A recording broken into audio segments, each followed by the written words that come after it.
Hello everyone, and welcome to this video which is in our Great Engine Game series. I'm Grandmaster Matthew Sadler, and we're taking a look at the game between Stoofvlees and Nemorino, TCEC Cup 10, Round 16. Well, Stoofvlees played some wonderful games in its cup run until it was halted by the mighty Stockfish, and this game against Nemorino was particularly nice. How did the opening come about? It was d4, c5, d5, knight f6, knight c3, e6, e4. An opening very commonly seen in blitz, and often followed by the typical mistake e takes d5, when e5 is extremely painful. Queen e7, I play queen e2, knight g8, knight takes d5, and well, it's already curtains for black. But in our game, after e4, we got d6. Now there've been loads of different attempts for white here. I think bishop b5 check is a very common idea, just disrupting the black development, and well, you might follow up with moves like a4 and then knight f3 and castles. But somehow, well, both Stoofvlees in this game and my engines in my engine matches, they were a lot more aggressive here. Both Leela and Stockfish in my engine games chose d takes e6. After Leela as black chose f takes e6. We got knight f3, knight c6, bishop f4, bishop e7, e5. So simply trying to play an endgame with a very nice pawn structure for white, which was enough for a nice advantage for Stockfish, although Leela held the draw. When Leela played d takes e6 as white, Stockfish played bishop e6. And then Leela punted the rather nice knight h3, and we got some rather weird position after takes knight c6. Again, Leela was better here. After all, you've got the light squares, also a nice half-open g-file if black castles kingside, but Stockfish managed to hold the draw here as well. Stoofvlees played something, quite unusual, but very, very nice. I really love this concept. It played the move h3. And after bishop e7, it followed up with g4. And I mean, this is a very nice concept. You know, black's central play, well, black's not really achieving that much in the center. This pawn on d5, pawn on e4 are pretty solid. Black doesn't really have any queenside counterplay with b5, so there's no means to destabilize the white center. So Stoofvlees just goes for huge kingside expansion, gaining lots of space on the kingside, just because black can't do very much about it. Never seen this plan before, but I really, really like it. Definitely going to play this myself next time.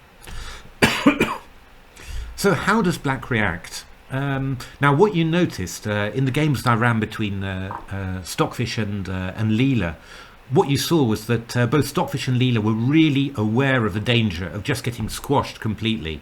And they were really both going for, quite dynamic attempts just to open up the position, get some piece play. For example, in this game between, this was Leela against Stockfish, takes, castles, bishop g2, knight e8 was played by Nemorino, but Stockfish played knight fd7, knight f3, knight a6, castles, and then f5. Just, trying to open some lines, and after g5, knight e5. And, you just see, there's really a lot of dynamism going on. Weaknesses being created by Stockfish, but also counter threats as well. And, white was definitely better in this position, but black was definitely fighting, also fighting against this this slightly weakened white kingside. And after h4, knight b5, queen d3, takes, bishop d7, black was kind of over the worst of it. There is this weak pawn on e5 that's going to get attacked, but there's also white kingside pawns that can be attacked by h6. So in practice, Stockfish was holding this. In the game, Nemorino, as we said, after bishop g2, played knight e8. And here Stoofvlees played another great move, I have to say. Really non-standard move, played the move f4. I mean, what's the idea of f4? The idea is to meet f5 with g5. We're just clamping down on the black pieces. The knight's not going to come to f6, a knight's not going to come to e5. Now, f4 does have the drawback that black can play bishop h4 check and force the white king to move and stop castling. But Stoofvlees is just not bothering about that at all. It's just saying, fine, I mean, it's a check, but I've got plenty of room. My king will be able to find a good spot later. And the important thing is that you're not able to make any breaks. f5, I'm still going to go g5, and this time the bishop on h4 will be trapped. So black's just going to end up losing time. That wasn't the approach, f4 wasn't the approach that either Stockfish or Leela preferred. Knight e2 was what both Stockfish and Leela played, and we got some amazing games in this line. So f5, knight f4, completely different approach. Stoofvlees is trying to really make a big clamp on black's position, put pawns on f4 and g5, take away squares from the black pieces. Both Leela and Stockfish were aiming for dynamism, opening up lines. And, well, I have to say at times this worked out pretty well. For example, knight c7, bishop e3. We're following a game Stockfish against Leela here. Knight a6, queen e2, bishop f6, g5. Very nice pawn sacrifice there. Just trying to open up some lines. Bishop e5, Leela refuses. Castles, rook e8, queen h5. Looking for g6, which is rather annoying. So g6, knight takes g6, takes, and bishop f4. Just 2 pawns for the piece so far, but this d6 pawn isn't holdable. Well, all due really to the fact that yeah, black's pieces are so passive there. I've just seen Stockfish kind of demolishing Leela there, so very good start to the cup for Stockfish. So rook e7, bishop takes d6, queen e8, takes. And we get this this position with 3 pawns for the piece. It doesn't look incredible, but the big problem is that the knight on c7, well, defended by the knight on a6, the knight c7 hasn't got any moves, so it means that the knight a6 is tied down as well. And whilst Leela is repairing that, defending the knight on c7, Stockfish is just moving up its kingside pawns incredibly. Quite amazing position. Only 2 pawns now for the piece, but 2 passed pawns on the 6th rank. Really quite incredible play here. And well, it was still a mess all the way, but Stockfish managed to win this. Really, quite incredible games, and there were quite a few amazing games in this line. But f4 played by Stoofvlees I like a lot. Really quite a calm move, and yeah, just space oriented, trying to restrict the black pieces. So bishop h4 check, king f1, knight c7, knight f3, bishop f6. The bishop's got to come back because g5 is a big threat. Bishop f6, and now knight e4. So Stoofvlees looking here just to remove this dark squared bishop. After which black's kingside will be a little bit weak. I mean, first of all, no dark squares, some weakened dark squares around the king, and also, well, all the other black minor pieces are on the queen side, desperately trying to get some counterplay going, and also trying to attack the pawn on d5. So b5 played by Nemorino, which is pretty logical, just trying to isolate the white pawn on d5 by stopping white from playing c4. So knight f6, queen f6, knight g5, bishop b7, and queen d3. And this is a very nice idea, actually. Obviously exploiting the absence of a black knight from f6, just trying to create some dark squared weaknesses here. Now I think probably the best move, this was the move that both Stockfish and Leela wanted, was not to give in to that temptation to play g6, but to play queen h6. And after f5, back to f6. You've wasted time, of course, and your queen's still a little bit vulnerable, but you haven't actually weakened any kingside dark squares. And funnily enough, this was working out quite well for both Stockfish and Leela. They were managing to defend this position. Yeah, I mean, actually, it doesn't look too bad. I mean, this pawn is weak, but the d5 pawn is weak. We're going to play b4 to remove the knight from c3. And after rook d1, b4, knight e4, knight b5, defending the d6 pawn in an original way. c4, takes, knight takes. Well, white's obviously better, 2 bishops, weak pawn on d6, but this pawn is rather annoying, and actually black managed to create some quite nice counterplay just with an active knight and bishop. Yeah, instead of attacking this pawn now, this knight's coming round to d3, this bishop's coming into c4. It's yeah, definite good chances for a draw, and Leela managed this against Stockfish quite nicely. Nemorino played g6, and this gives white well, a sequence of moves to well, to create some more weaknesses in the black position. Knight e4, queen d8, and g5, just trying to nail down that f6 square. Well, f5 was played by Nemorino, and actually, yeah, I mean, you know, you're kind of expecting either g takes f6, but that's not so great. Black plays knight d7 and then takes the pawn back. You could also play knight f6, but well, I mean, there's various moves, but you could you know, even just try and ignore it and then play knight d7 later. Alternatively, you can just play rook takes f6, sacrifice the exchange, maybe even actually thinking about it, knight d7 takes f6 and then attacking d5 is quite decent. So, but Stoofvlees is playing for space advantage. He's not going to do anything that releases this clamp on Black's position. So you want these pawns on f4 and g5. You don't want to do anything that compromises that integrity. You just play knight g3, and now after knight d7, h4. Yeah, I mean, Stoofvlees is just going to attack this weakened kingside. I mean, the king is still bereft of defense. Not easy to get black pieces defending the kingside. Pawn on g5 taking away f6, pawn on f4 taking away e5. We've got counterattack against the pawn on d5, but actually Stoofvlees doesn't even care about that pawn. It's just already just launched to create a kingside attack. So b4 played, a few sneaky threats. Bishop a6, for example, and also stopping the dark squared bishop from getting to the long diagonal.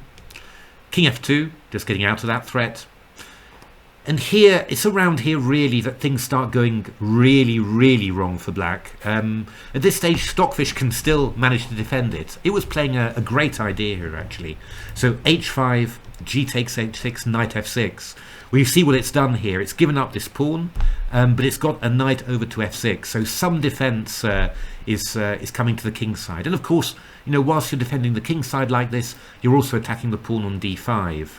And after h5, then c4. I mean, any moves basically just to destabilize the white position. You know, create chaos. Stockfish understands that it's no point waiting around. You're just going to lose. You've got to create mess and chaos. And after queen b4, knight check, king f3, queen f6.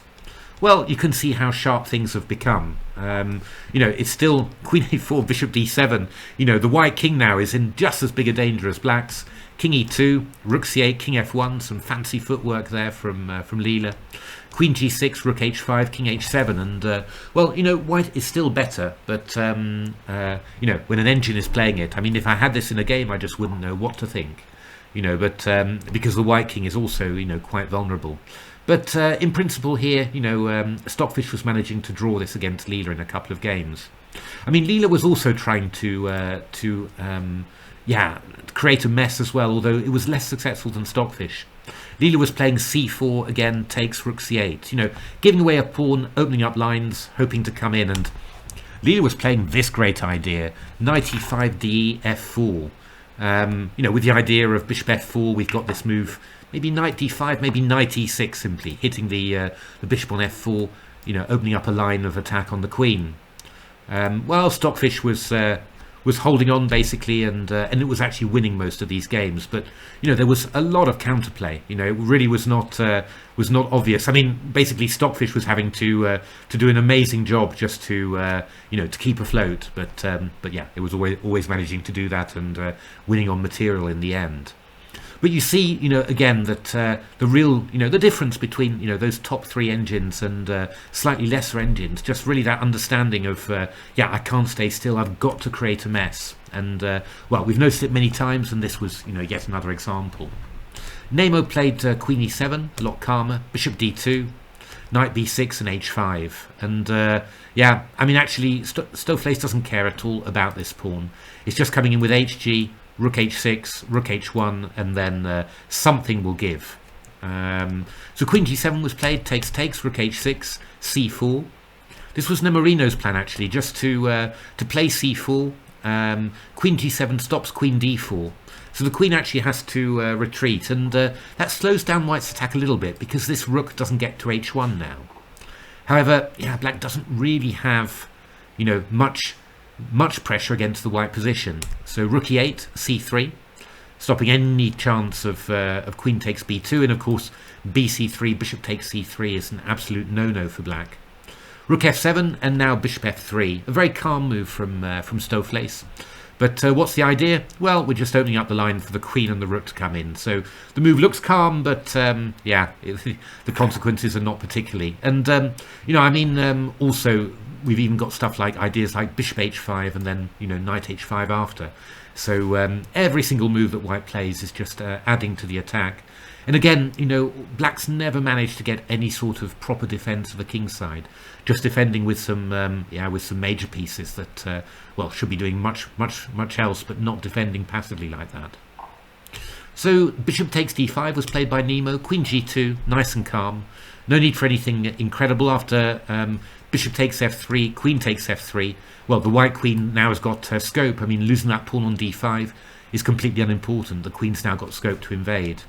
Knight bd5, rook h1, takes, rook b8, bravely trying to get some counterplay with rook b2, but it's way too late. Knight h5, and here Nemo decided that it had to give up the queen for the rook, and it wasn't. It didn't even dare to take the knight on h5. It played king h7, and then after knight g3, yeah, just a queen for rook up, and that was trivial.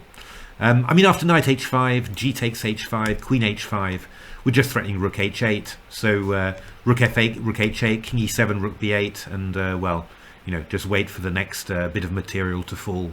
After g takes h6, well, I mean, g h5 wouldn't be so great either, but queen h5, rook f8, check, and rook g1, pretty clear that that black's not going to survive this for long either. Yeah, already we're threatening a move like queen takes d6, for example. So yeah, a really nice game from Stoofvlees. I love this opening strategy. H3, really unusual, but you know, as far, you know, from my point of view, just really, you know, fits the position perfectly there. And you know, this follow-up as well, not played by any of the other engines, but just going for a big clamp, you know, f4 and then g5, just to restrict the black pieces, and really, you know, cut off the black minor pieces from the protection of the black king. Really very nice. And then the yeah, the build up of the whole attack was very nice, very slow moving, you know, but knight g3 and then h4, not caring at all about the pawn, but just hammering on the black king side and always exploiting the fact the black's minor pieces were far away from the king side. And again, what I really liked was you know, all these defenses that Stockfish and Leela found, you know, really trying so hard just to confuse matters, you know, before things get too absolutely hopeless, just create enormous activity, open up lines, and go for it. And obviously Stockfish was more successful than Leela, but yeah, again, what Leela did was, you know, completely the right spirit, and yeah, also very dangerous as well. You know, now against a human player, might well have worked. So yeah, there we are. Very nice game from Stoofvlees, and yeah, really great to see Stoofvlees, well, looking back to its old form. You know, playing beautiful chess, beautiful ideas, and winning amazing games. You know, that's really great. There we are. Hope you enjoyed that. Why not give this video a like if you did, or follow the channel, or have a look at my latest book, The Silicon Road to Chess Improvement. Lots of good stuff in there. But otherwise, you know, thanks very much for watching this video, and hope to see you at the next one. Thanks for watching.